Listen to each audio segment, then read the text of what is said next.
Hi, Penny. It's lovely to have you on my LinkedIn Live today, and I'm honored to have you here. And Penny Hopkins, Operation Manual Specialist, plus author of Manual Magic. So it's so amazing that you're here now. So to start, can you tell us about your journey a little bit so my audience get to know about you, please? Firstly, Cham, I'm delighted to be here. Thank you so much for inviting me. Well, my story is slightly unusual. I'd always wanted to be a trade and technical journalist, and I got into trade and tech at the tender age of 21 after trying for 3 years. It was a time when the unions ruled everything, and in order to get in, you had to be a member and you couldn't get in if you had no experience.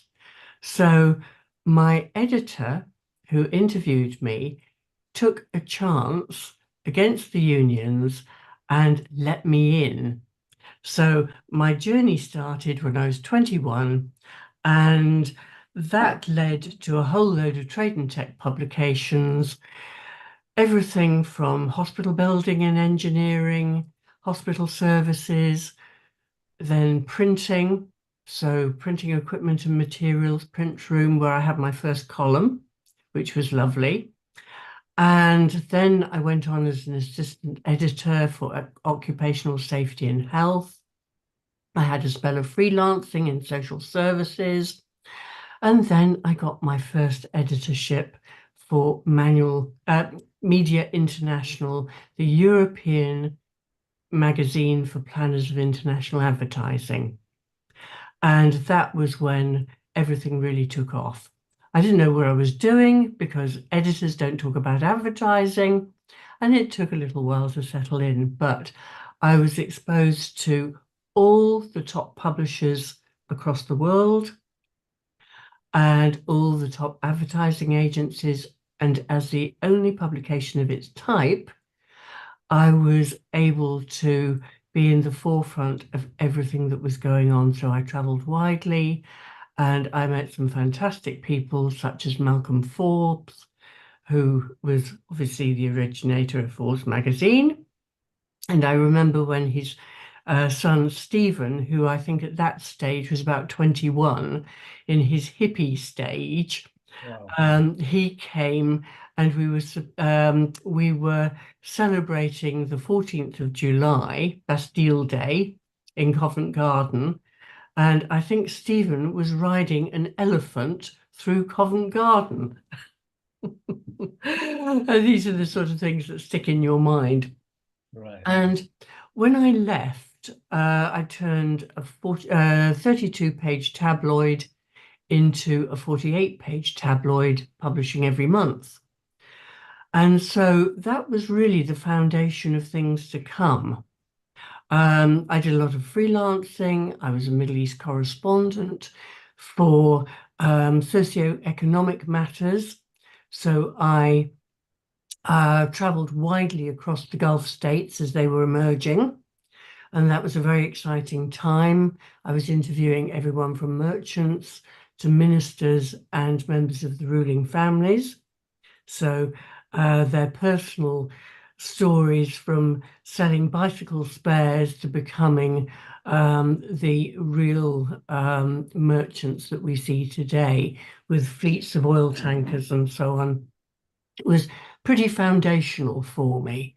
I love doing these stories, and we had lots of front cover issues on Arabic as well as British publications.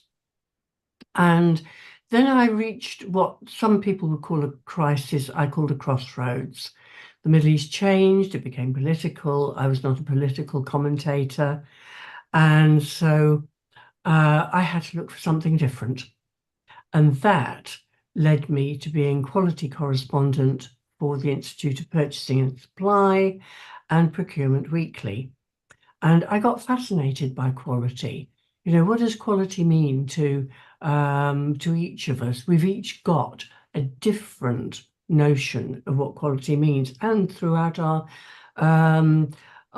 years, we start off with the nasty nylon shirt because it's easy, drip dry, we don't have to iron it. And we graduate to perhaps silk shirts or the finest Egyptian cotton. So there are so many variations.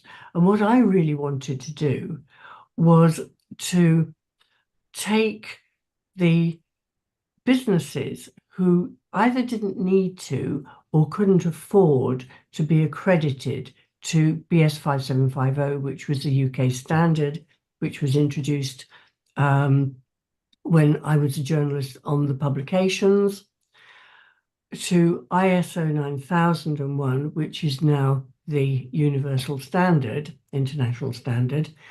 But those businesses who couldn't afford to do it, or they didn't really have a good reason to be accredited because it's very expensive and you have to have an operations manual, which was the key because these were deathly dull. They were literally procedures, continuous improvement manuals, and nobody liked working with them, nobody liked doing them, and you had to have them from the consultants who did the ISO 9000 accreditation. So I thought, well, there might be a market here. This is rather interesting. I love quality circles, TQM, total quality management, and I was fascinated by Kaizen, the Japanese quality standard. So I then did my proof of concept and won a contract for Lloyd's of London to develop their underwriting agents procedures at Lloyd's. Wow. And this was a bit of a baptism of fire because we took the Lloyd's Act, and they have multiple bylaws which were always changing and updating. And a 2-year contract produced 2 volumes, and I learnt really how to put a top-class manual together with a whole team of people. And then I got my first franchise manual, and it was for the owners of the Guinness Book of Records, Guinness Enterprises, and they bought the iconic Champneys, which is based in Hertfordshire. And I thought, this is the opportunity to put the quality perspective on every part of it. And I worked with one of the biggest consultants and the biggest retail consultants. And at the end of it, we had 2 manuals, one for the spa, one for the club, which they had in London in Piccadilly. And that set the scene for others. And then I became a member of the British Franchise Association as a professional advisor. So I then set the standard, the gold standard for operations manuals, and went on to do their European Code of Practice with them, franchisor, franchisee manuals, which were really the guides to franchising your business, or what to know if you wanted to become a franchisee. Mm-hmm. And so my business just grew and grew. And in 2011, I was appointed a companion of the BFA for services to UK franchising, of which I'm immensely proud and grateful, because this was another opportunity really to relaunch what I've been doing. And this ultimately led to writing Manual Magic, Create the Operations Manual Your Franchisees Need to Succeed. And it was published on Amazon by Rethink Press on 3rd of October last year. So it has now become the definitive book on how to create an outstanding operations manual, but with a twist. So the twist is today we have about 5 generations in one workplace.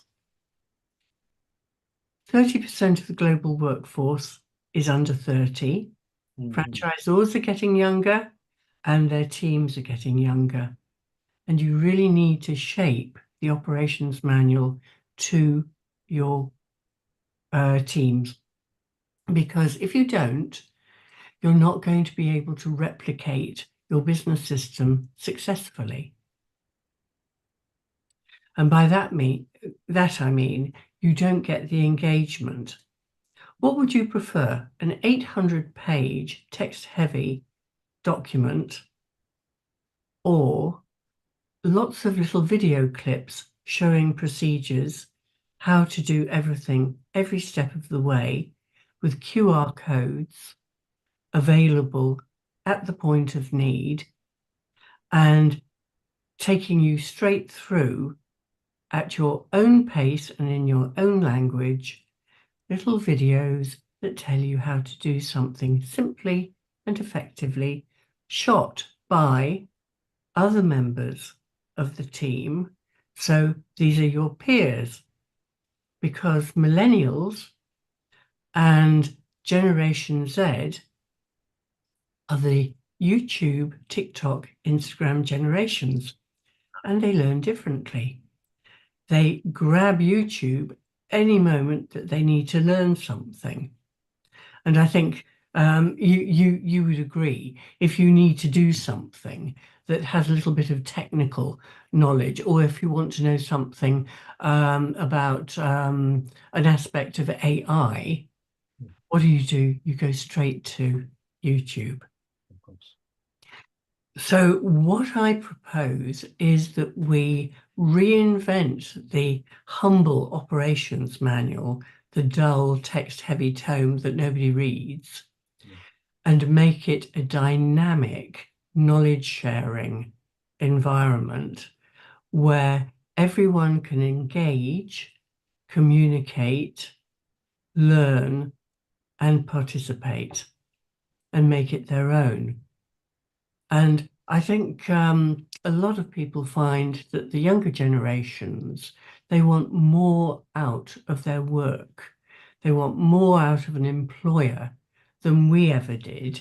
I mean, I think that when I first went to work, all I wanted to do was to earn something and be able to pay my bills. Now they want much more.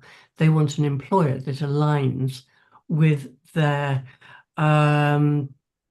values and their vision, and they want to be able to shape the workplace. They want to be able to be part of everything that goes on. And this is a method of doing that. And there's been great success showing that visual learning, particularly for the millennials and Generation Z, and now the upcoming alphas, that this is the way that they need to learn, and therefore employers need to make sure that they are very well catered for and have a platform in which they can participate and fully engage. And let's face it, we know the cost of employing somebody who leaves after 3 or 4 months. What we want to do is to keep our team members and ensure that they are with us for a long, fulfilling career. Makes sense. So this is really what Manual Magic is all about. It's mostly a legacy book, because a few grey hairs are showing, and what I really wanted was for new franchisors who were starting off having to create this operations manual, which is not easy, would have an easy formula in which to create their manual. So we've done it in 3 parts, and with practically everything I know, structure is key. And then you put the flesh on the bones, and then you get it ready for publication. So using 3 steps, we map out a way and we see how to project manage it and make sure that it's not the daunting task that so many franchisors find. Conversely, there are many franchisors with out-of-date operations manuals. Mhm. And according to the franchise agreement, the manual should always be up to date. Yes. So finding a mechanism to ensure that you can update all the information in real time is fundamental. So there are techniques also for ensuring that your manual is up to date and you're not in breach of contract. Right. Wow. So no, this journey ended up telling us what you do as well, which is good. So at the same time, could you tell about your ideal clients? So are they franchisors? Well, history dictates that they're franchisors, Mm. and I've worked with quite a number of licensors as well, which is a slightly looser arrangement contractually. Uh-huh. But any multi-site business can take advantage of the system. And I work with small businesses who understand that they need procedures in place, right up to multinationals such as the early versions of Costa Coffee, when Mhm. they were about 2,000 franchisees Right. globally. And now they are, I believe it's about 4,000. So there's a great span from a handful of employees up to thousands of employees, Right. whether franchised or not. The system is designed to fit Mhm.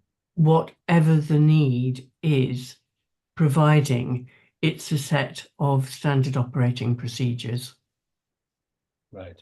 According to where they operate and how they operate and the culture they operate in. Absolutely. I mean, culture is key Mm. because when you produce an operations manual, it's all about what I call the client's DNA. It is so important, and I'm sure you wouldn't disagree with it. Everything you do, particularly in the marketing space, has to be according to their culture, how they do things around here.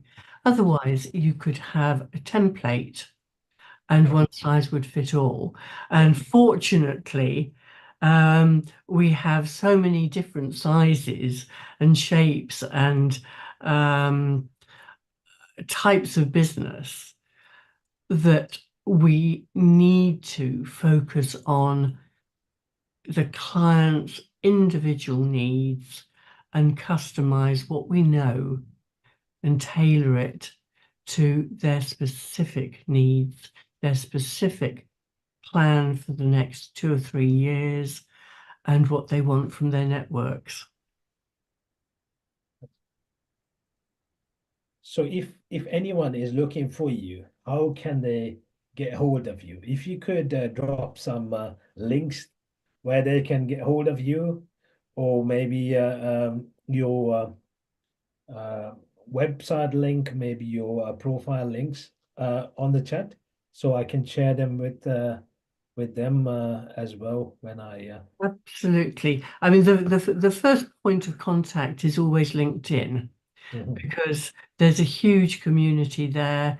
And if you put in Penny Hopkinson, I don't think you'll find any other Penny Hopkinson. Yeah. Um, I think we probably share that uniquely, don't we? Um, Yes, I think so, but I'm not sure. Especially in the UK, yes. but when I go to Sri Lanka, it might change.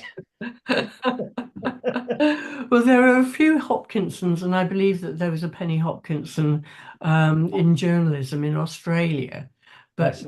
um, so LinkedIn is the first because you'll see all the information, my fortnightly newsletter, Uh-huh. and all the posts that are there. So that is the greatest, the best place to go. Right.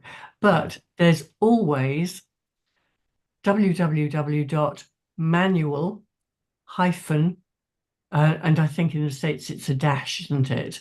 It's known as a dash rather than a hyphen.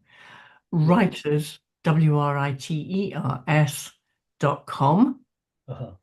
And if you really wanted to go further, there's pennyhopkinson.com. Right. So they can't really miss it. That's good. This is amazing. Yeah. I think if you put, because I've been in the business so long, I think if you put Penny Hopkinson in on an internet search, You, you might come up against me somewhere. yeah. Same like chamindatenikun.com or Chaminda Tenikun you search, and it's most likely me. Just good. Absolutely. You're unique, champ. Thank you. Appreciate it. So, yeah, final thoughts on this. Um, Something I think might be useful is some people they don't take this seriously. Having a manual is pretty important. S- I have worked in spaces like this, and I know because sometimes when someone goes missing is when you need something.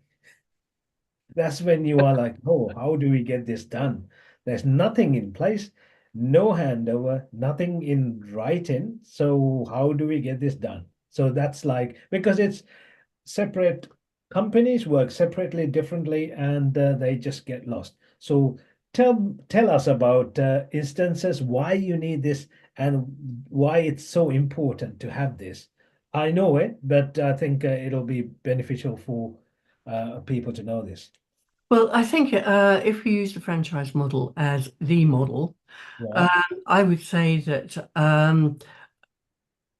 in this particular instance, it's a contractual requirement. And it's a contractual requirement for many reasons. One is that you need to transfer your knowledge to either your network or your teams Mhm. so that they understand how to run their part of the business. It's part training, Mhm. it's part marketing, Mhm. and above all, if you have the tools, you can carry on the trade. Right.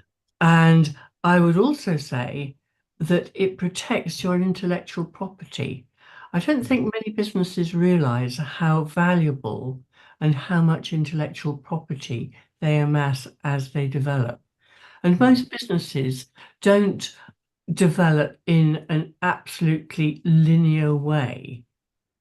They grow organically, Mhm. and the the founder, the CEO, the COO, they don't necessarily have time to stop and say, "Oh, I think we ought to start doing something on marketing now."